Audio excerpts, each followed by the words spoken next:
Hello friends समस्त को जय जगन्नाथ आम यूट्यूब चैनल हेमसागर क्लासेस रे समस्त को स्वागत। आपण थंबनेल देखिए जानीपारे जे जदि आपंकर जदि गोटे शिक्षक हबार स्वप्न अच्छी ताहले कौन सब पढ़े सब रूप एक भिडियो करी आपण शिक्षक हबार स्वप्न अच्छी ताहले भिडियोटी को शेष पर्यंत देखंतु।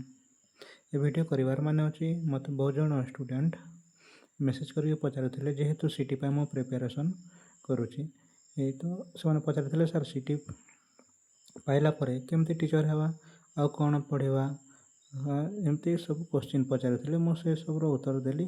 तो से पर एक वीडियो करके आसी तो सीटी परे ओटीटी देवे। ओटीटी देला परे आपण जेटीएस बा जूनियर टीचर तापरे जॉब पारे गोटे शिक्षक हो पारे। ता सहित आम जमी सेकेंडरी लेवल रे हो हाई स्कूल लेवल जोटा रही से लेवल रे जॉब करें टीचर जॉब करें तापाई कौन पढ़ा को आपण को पड़ो। देखु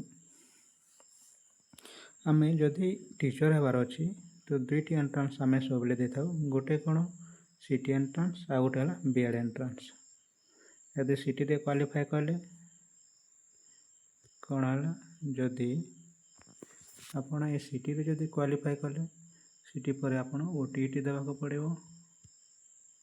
यदि बीएड रे क्वालिफाई कले बीएड रे क्वालिफाई कले आपण ओटीटी मध्य दे पारिबे। आपण वर्तमान जो चलछि ओएसटीटी मध्य दे पारिबे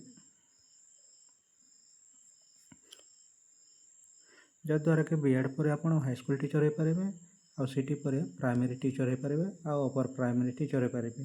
बीएड रे हाई स्कूल मध्य हो पारे आ अपर प्राइमरी टीचर मध्य हो पारे।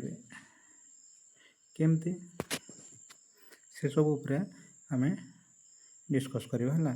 तो एथिरे कोन जे आमे सिलेबस ऊपर जानिबा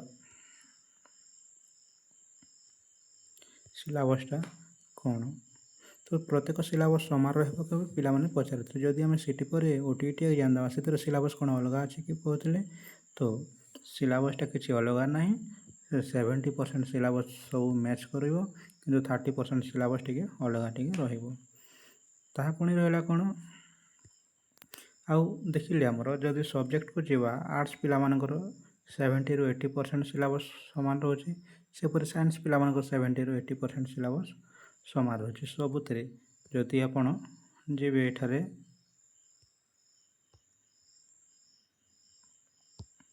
देखु सीटी बा एलिमेंटरी टीचर ट्रेनिंग बीएडटा हाई स्कूल टीचर ट्रेनिंग सेपरी OTT teacher eligibility test OSTT secondary school teacher eligibility test सेमती ये सब पास कलापर ये सब जॉब गुड़िक रही अछि। तो ये कौन सब आमर सिलेबस उपर आज ये देखा सिलेबस केमती रोचे आपण मैंने जदि एठारे सीटी किंबा बीएड एंट्रांस दौरान सिलेबस सीटी रो टिके अलग रोचे बीएड रो टिके अलग रोचे किंतु से 70% सेम ही रहिबो सिलेबसटा सेम ही रहिबो किंतु से क्वेश्चनटा टिके बीएड रे टिके अधिक आसीबो हार्ड सीटी रे टिके कम आसीबो। सेमती ओटीटी ओस्टेड से समान आपण कौन जेकोसी एग्जाम देले मध्य ओडिया ग्रामर पढ़े ओडिया पढ़े इंग्लिश ग्रामर पढ़े मैथ पढ़े रिजनिंग पढ़े। तो ये सीटी रे रिजनिंग बीएड रे रिजनिंग सब रही सेमती ही पढ़ा को पड़ो। तो सिलेबस कंपेयर करके आपण देखुची कौन कंपेयर करेंगे ओस्टेड आ ओटीटी ओस्टेड आ ओटीटी रो सिलेबस ता सहित सीटी बीटी रो सिलेबस देखिपारे।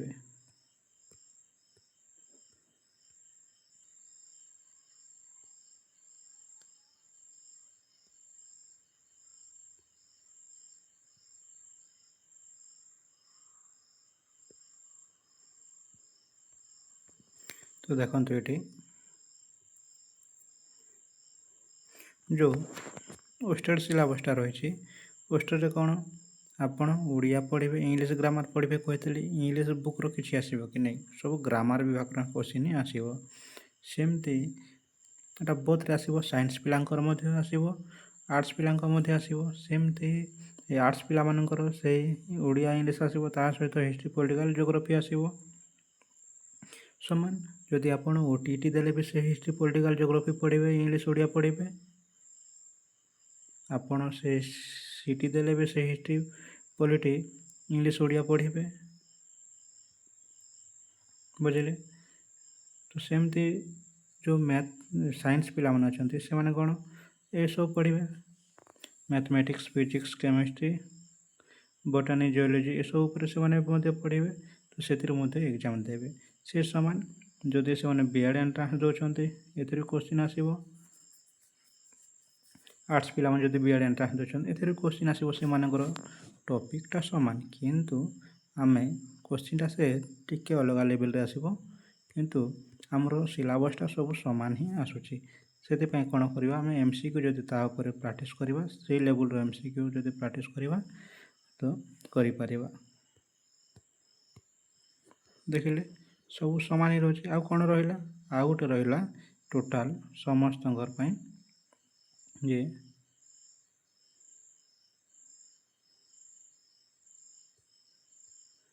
ସବୁ ଷ୍ଟ୍ରିମ୍ ପାଇଁ এটা PT ମାନଙ୍କ ପାଇଁ ଦେଇଛି। ତ ଯେଉଁ ରହିଲା ଟୋଟାଲଟା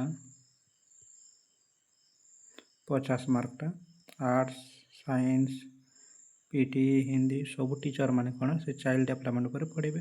ସେ OTETରେ ମଧ୍ୟ ଚାଇଲ୍ଡ ଡେଭଲପମେଣ୍ଟ ପଢ଼ିଛନ୍ତି, OSTTରେ ମଧ୍ୟ ଚାଇଲ୍ଡ ଡେଭଲପମେଣ୍ଟ ପଢ଼ିବେ, CTରେ ମଧ୍ୟ ସେ ଚାଇଲ୍ଡ ଡେଭଲପମେଣ୍ଟ ପଢ଼ିଲେ, B.Edରେ ମଧ୍ୟ ଚାଇଲ୍ଡ ଡେଭଲପମେଣ୍ଟ ପଢ଼ିଲେ। କ'ଣ ସିଲାବସ୍ ଅଲଗା ଅଛି? ସିଲାବସ୍ ଗୋଟିଏ ମାତ୍ର, ସେଥିରେ ଟପିକ୍ ଗୁଡ଼ିକ ଅଛି। କୌଣସି ଟପିକ୍ ମଧ୍ୟ ଏକ୍ସଟ୍ରା କୋର୍ସରେ ଜଏଣ୍ଟ ହୋଇନାହିଁ। ତ ସେ ସମାନ ଆକାରରେ ଆମେ ପଢ଼ି ଯିବା। ତ ପ୍ରଥମେ କ'ଣ କରିବେ, ଆପଣ ଏସବୁ ସିଲାବସ୍କୁ ଦେଖିଲେ। ତ OSTTର ସିଲାବସ୍ ବର୍ତ୍ତମାନ ଦେଖ ଆପଣଙ୍କୁ OTETର ସିଲାବସ୍ଟା ଦେଖାଉଛି।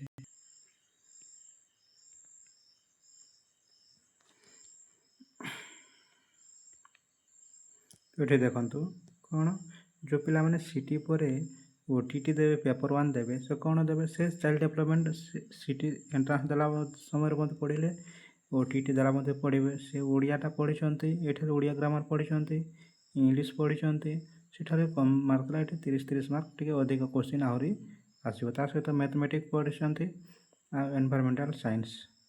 ଏ ଟୋଟାଲ୍ ପେପର୍ 1 ପିଲା ଦେବେ, ଯେଉଁମାନେ CT ପରେ OTET ଦେଉଥିବେ, ଯାହାଙ୍କର +2 ପରେ CT ଥିବ ସେମାନେ ଏଗୁଡ଼ିକୁ ଦେବେ। ଯଦି ପେପର୍ 2 କଥା ଆସିଲା, ପେପର୍ 2 କ'ଣ, ପେପର୍ 2ରେ ସେମିତି ସାଇନ୍ସ ଓ ଆର୍ଟ୍ସ ପିଲା ଅଲଗା ଅଲଗା ହୋଇଯାଆନ୍ତି। ସେଥିପାଇଁ ଏ ଯେଉଁ ଓଡ଼ିଆ, ଇଂଲିଶ ଆଉ ଚାଇଲ୍ଡ ଡେଭଲପମେଣ୍ଟ ଏ 90 ମାର୍କ କ'ଣ କମ୍ପଲସରି ରହିବ, ସମସ୍ତଙ୍କ ପାଇଁ କମ୍ପଲସରି ରହିବ।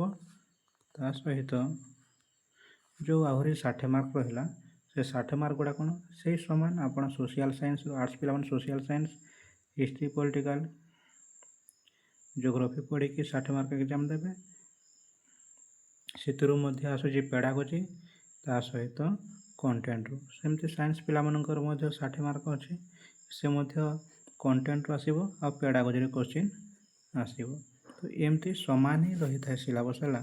ତ ନେକ୍ସଟ ଭିଡ଼ିଓରେ ଆମେ କ'ଣ କରିବା, କେଉଁ ଏକ୍ଜାମ୍ ପାଇଁ କେତେ ମାର୍କ କ୍ୱେଶ୍ଚିନ୍ ଆସିଥାଏ, କେତେ ମାର୍କ ସେଠାରେ ରଖିବାରେ ପାସ୍ କରିହେବ, ସେସବୁ ଉପରେ ଗୋଟେ ଭିଡ଼ିଓ କରିବା।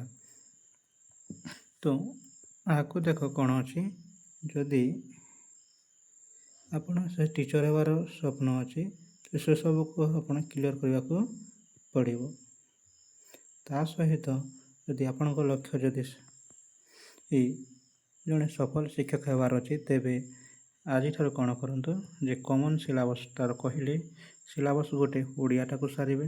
ଯେକୌଣସି ହେଉ, ଆପଣ OTET ଦିଅନ୍ତୁ ବା CT ଦିଅନ୍ତୁ ବା OSTT ଦିଅନ୍ତୁ, ସେ ଓଡ଼ିଆ ତ ପଢ଼ିବେ, ତ ଓଡ଼ିଆକୁ ସାରି ଦିଅନ୍ତୁ। ଯଦି କୌଣସି ଜବ୍ ହଉ, RST ହଉ, LTR ପାଇଁ ୱେଟ୍ କରୁଛନ୍ତି, RST ପାଇଁ ୱେଟ୍ କରୁଛନ୍ତି, କିମ୍ବା SSB TGT ପାଇଁ ୱେଟ୍ କରୁଛନ୍ତି, କିମ୍ବା JTS ପାଇଁ ୱେଟ୍ କରୁଛନ୍ତି, ସେ ଓଡ଼ିଆ ଗ୍ରାମାର ତ ପଢ଼ିବେ, ଯେମିତି ହେଲେ ପଢ଼ିବେ। ତ ଆଜିଠାରୁ କାହିଁକି ସରେଇବେ ନାହିଁ। ତା ସହିତ ସୋସିଆଲ ସାଇନ୍ସ ରହିଲା, ହିଷ୍ଟ୍ରି, ଜିଓଗ୍ରାଫି, ତାହା ମଧ୍ୟ ଆସିବ। କମନ୍ ସିଲାବସ୍ ଅଛି ଯେହେତୁ ସେ ଆସିବ ହିଁ ଆସିବ ଆର୍ଟ୍ସ ପିଲାମାନଙ୍କ ପାଇଁ। ତ ପେଡ଼ାଗୋଜି ରହିଲା, ପେଡ଼ାଗୋଜି ତ ସବୁଥିରେ ଆସିଛି ଦେଖ। ଆପଣ OTET ଦେଲେ ଆସିଲା, OSTT ଦେଲେ ଆସିଲା, ଆପଣ RST ଦିଅନ୍ତୁ ବା LTR ଦିଅନ୍ତୁ ବା CST ହଉ, SSBTGT ହଉ, ସବୁଥିରେ ସେ ପେଡ଼ାଗୋଜି ମଧ୍ୟ ଆସୁଛି। ତ କାହିଁକି କମନ୍ ସିଲାବସ୍ଟାକୁ ଆମେ ଏକ୍ଜାମ୍ ନ ଆସିବା ପୂର୍ବରୁ ତିଆର ନ ହେବା, ବୁଝିଲେ? ଠିକ୍। ତ କମନ୍ ସିଲାବସ୍କୁ ପ୍ରଥମେ କମ୍ପ୍ଲିଟ୍ କରିଦିଅନ୍ତୁ। ଯେଉଁମାନେ ଯଦି କୋଶ୍ଚିନ୍ ପଚାରୁଥିଲେ ସେମାନଙ୍କ କୋଶ୍ଚିନ୍ ଠିକ୍ ରୂପରେ ଦେଇପାରିଥିବେ। ଯଦି ଏ ଭିଡ଼ିଓଟି ଆପଣମାନଙ୍କୁ ହେଲ୍ପଫୁଲ୍ ହେଉଛି ତ ଭଲ ଲାଗିଥାଏ ତ ଭିଡ଼ିଓଟାକୁ ଲାଇକ୍ କରିବ, ସେୟାର କରିବ, ତା ସହିତ ସବସ୍କ୍ରାଇବ୍ କରି ରଖନ୍ତୁ। କମନ୍ ସିଲାବସ୍ ଯେଉଁଟା ରହିଛି ତାହାକୁ ଶୀଘ୍ର କମ୍ପ୍ଲିଟ୍ କରନ୍ତୁ। ଆଉ ସେଥିପ୍ରତି ମଧ୍ୟ ଆହୁରି ଏକ ଭିଡ଼ିଓ ଆଣିବି, କେମିତି କମ୍ପ୍ଲିଟ୍ କରିବା ରୋଡ଼ ମ୍ୟାପ୍ ତିଆରି କରିବ, କମନ୍ ସିଲାବସ୍କୁ କେମିତି କମ୍ପ୍ଲିଟ୍ ତିଆରି କରିପାରିବା। ତ ରହିଲି, ପୁଣି ଥରେ ଜୟ ଜଗନ୍ନାଥ। ଚ୍ୟାନେଲରେ ନ ଅଛ ତ ଚ୍ୟାନେଲଟାକୁ ସବସ୍କ୍ରାଇବ୍ କରି ରଖନ୍ତୁ।